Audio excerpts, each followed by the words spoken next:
As I bent over to do the laundry, a man suddenly pressed himself against me from behind, thrusting me forward into the washing machine. My hips were left exposed to the open air, held firmly in the grasp of his hands. I was trapped, unable to move. His large hands roamed freely over my body, sending waves of heat coursing through me against my will. Pleasure shuddered through my limbs, making my legs tremble uncontrollably. When I finally managed to look back, I saw, to my shock, that the man behind me was my father-in-law. My husband had been away on a business trip these past few days, so I had gathered up the pile of dirty laundry at home to wash. Bent over, I loaded a stack of clothes into the drum. Suddenly, a forceful push against my hips sent my entire upper body tumbling into the washer, trapping me with only the twin curves of my hips visible outside. I had been wearing only a loose nightgown at home, my white shorts faintly visible beneath. Who could this be? My mind raced through countless possibilities, but I couldn't be sure. A sense of unease crept in. I never expected the person behind me to be so bold, his rough hands gripping my slender waist, roaming over my body from top to bottom, stirring sensations in my long-neglected form until every touch felt intensely sensitive. I struggled desperately, trying to shake off those large hands, but to my shock, the person behind pressed himself tightly against me. His lower body was pressed tightly against mine. Let me out now. I braced my hands against the washer. My hips writhed helplessly, but I couldn't free myself. I could feel the hardening shape pressed against me through the fabric, rubbing persistently against that sensitive spot until my whole body tingled. A fire seemed to ignite low in my belly, and a damp warmth began to gather below. Sensing the danger, I pushed back with all my strength, trying to retreat from the machine, but instead, I ended up pressing right against him. That massive part of him had somehow freed itself from his pants and now pressed insistently against my panties, poised and ready. My backward movement seemed to catch him off guard, and he thrust forward instinctively.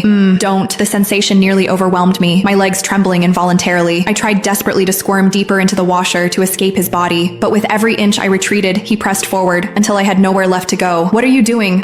Please stop, I pleaded in fright, yet my voice betrayed me, growing increasingly sweet and breathy. Encouraged by my reaction, he held me firmly in place, lifting my lower body almost completely off the ground. Why are you wearing so little at home, Scarlett? Let me give you a hand. What? The man behind me was actually my father-in-law. My ears burned with shame, my entire body flushed and restless with heat. A memory surfaced. When I had first married into the family, I'd seen my father-in-law in shorts, unable to conceal his considerable size, and I'd often noticed my stockings in the bathroom would mysteriously end up soiled. Could it have been him? Had he taken them? The man behind me was in his 50s, yet his raw strength rivaled that of a man 20 years younger, stirring in me a pleasure I'd never known before. The fire of desire threatened to consume my reason. Clinging to my crumbling resolve, I begged him tearfully to stop, fighting against the maddening itch coursing through my body. No, please put me down, I pleaded frantically, but as he thrust again, I couldn't suppress a moan, a sound that filled me with shame. My father-in-law relaxed his